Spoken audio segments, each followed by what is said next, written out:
At halfway through NBAA 2010, we've had an interesting opportunity to see, first of all, some great new news, which is kind of a nice thing after, let's say, a year of doldrums. But more important, the attitudes that are espoused by the folks here. They know it's been a tough time. They know there are tough times ahead. But boy, are they determined to do business. Yeah, my sense is that there's kind of a firm resolve and a cautious optimism. These companies have been through the most difficult period in their history. Our industry follows the economy, and this has been the worst contraction since the Great Depression, and we have felt it badly. But never have they played the role of the victim. It's been, what do we need to do to adjust? And there's been some difficult decisions have been made regarding production, regarding employment, but people are beginning now to look forward. And I think what you're seeing at this convention is they're talking about the new products, the investments that have been made, and it's a look forward, not a look backward at how far we've fallen, a look forward about where we can be. If there are two messages being undertaken by NBAA at this point, one for the industry and one for the rest of the world about this industry, what would those be? Well, the message for the industry is that we are a great industry, and everybody ought to be willing to stand up and shout that from the mountaintops. We used to try to be discreet. We used to try to not to have anybody notice. The reality is we are a great industry that generates jobs, provides economic vitality, allows companies to be productive, and we're fundamental to our nation's humanitarian effort. That's something to be proud of. For the public at large, they need to know all that, and they need to really understand business aviation is essential. It's not a luxury. It's not a convenience. It's essential to getting things done. If you want to visit 3 cities in one day instead of 1 city in 3, if you want to move a team of people around and allow them to talk about proprietary information en route, if you want to turn the travel time into productive work time, you need a business airplane. There's no other way to do it. Well, as you know, we've had several videos where people have told their story and explained how they use the airplane, and it's clear it provides new and different opportunities. It helps find efficiencies. When companies try to find ways to survive a difficult economic situation, they've got to try to multiply the opportunities, find efficiencies. The business airplane is a terrific tool for that, and I think companies are beginning to recognize that. We were the victim of a fusillade of errant and prejudicial information from Washington for a significant period of time. Has Washington gotten the message that you mess with this industry, you mess with jobs and so forth, or is an education still required? Well, we can never stop talking about who we are, because what we've learned is that the facts, the data, the information is our friend. So much of the bashing that we were taking on was the result of misperceptions, myths about who we are. When we get that story out, we see a complete change in attitude. That very Congress, that very policy central area of Washington, D.C. that was so negative to us, we're now seeing 1 out of every 3 elected officials stepping forward saying, I want to be publicly identified as a supporter of this industry. We've had 1/3 of the states sign proclamations saying this is an important industry. So once the data, the facts, the information is before people, it's a pretty easy decision. We've got to make sure that information's readily available.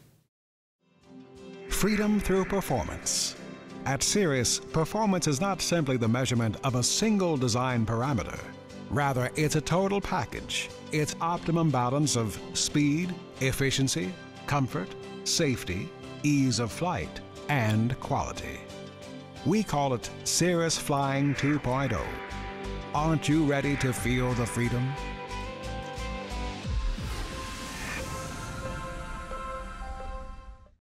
The one thing I've found in any leadership position such as that you've undertaken is that the smartest thing you can do is listen. What are you hearing at NBAA 2010? Well, I'm hearing people are investing in the future. They recognize that this is got a bright future because of the need to be more places in less time.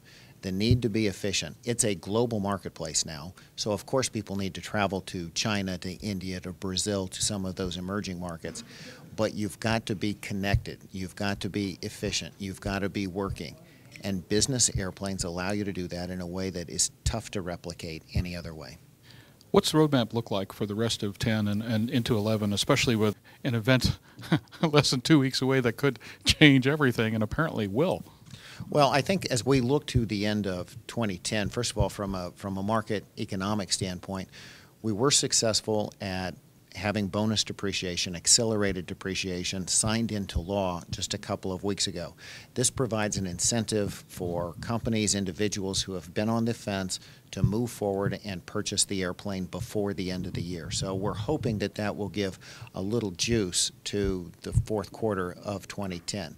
If I can interrupt, one of the things that came out at the Piaggio press conference, he ended it with a specific set of kudos for your efforts in regards to bonus depreciation, because he can track airplane sales off of that. That's when you can see it for real, that's got to feel good. Well, we know that individuals and organizations can make a difference. I've been saying for a long time, all of us in the industry can control our destiny, but we have to be focused, we have to be aggressive, and we have to be willing to talk about just how great this industry is. When we talk on Capitol Hill about the benefits of manufacturing jobs in the United States or rural economic development because companies can use airplanes to be located in them, it makes a huge difference. So we've got a great story. We know we can make a difference. We've just got to get out and execute. Any other items on the roadmap? Well, I think as we look forward to the election, that will obviously be a change. But I think regardless of whether it's a Democrat-controlled Congress or a Republican-controlled Congress, this is not a partisan issue. Transportation, public infrastructure, economic development, jobs, these are things that really, I think, unite all Americans. So I think we'll have an opportunity, regardless of what the election brings, to have a strong message on Capitol Hill in 2011 and a good working relationship with the new Congress. There have been a number of major airplane announcements here, as well as some system and avionics announcements. Some, the most aggressive companies seem to be making the investment now. What are you hearing from those companies as they're undertaking huge projects? I mean, matter of fact, Cessna even, matter of fact, I think Jack was boasting that a significant part of their budget right now is R&D. Well, I think that shows that we believe in the future. We know that new products and new services have always stimulated demand.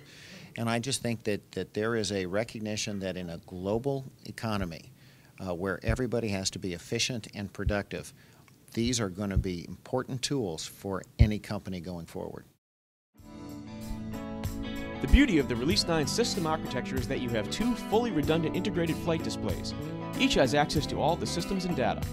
Providing full redundancy and eliminating traditional reversionary modes, Release 9 allows either display to be configured as the PFD. Now your failure modes are much more manageable because you can continue to fly with the same familiar display symbology without the need to relearn composite modes you don't typically fly with. Avidyne's Integra Release 9 is truly the next generation in fully integrated flight deck technology.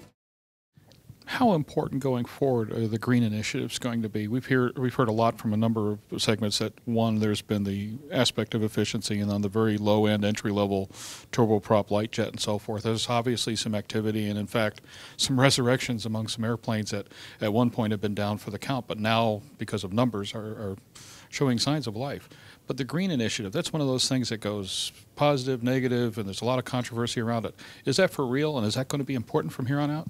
Well, let me take that two ways. First of all, there is the cost of fuel. And one of the things that we have seen over the course of the past 2 or 3 years is pretty wild swings, a lot of volatility in that market, with the price of fuel going up as high as $140 per barrel, down to $60. We know that it is a variable that can be difficult to manage. The best way to manage it is to have very fuel-efficient engines and airplanes. So from that standpoint, I think you're going to continue to see a lot of attention. And then it's clear that the environment, and talk about the environment and talk about being green, is something that appears to be a movement that is going to have a lasting impact. We have been in Europe and seen how strong that has been from a political standpoint. The expectation, I think, among most people is that what is happening in Europe could eventually happen in other places, and we need to be prepared for it. And I think that is something you're seeing. Final question.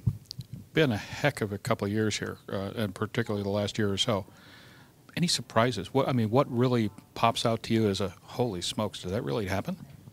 Well, I think that the fact that it happened so fast, I know a lot of people will talk about how when the falls come, they didn't think it would be that far. They didn't think it would be that fast. They didn't think it would be that long. And I think we're finding that a little bit. You know, 2 years ago when we did our show in Orlando, it was the week of the largest drop in the stock market. The market dropped 18% during the week of our show. No one had anticipated that. In fact, the forecast conferences that were being held right before the show suggested that backlogs, we'd be able to move our way through it. So I think the depth, the severity, but most of all the speed of the downturn caught everybody a little bit off guard. And then I think some of the bashing that came as a result of the automakers caught us a little bit off guard as well. I think what we can say, though, is that difficult time, challenging time, can sometimes bring out the best. You know, when something's put under pressure, you really find out what's at its core.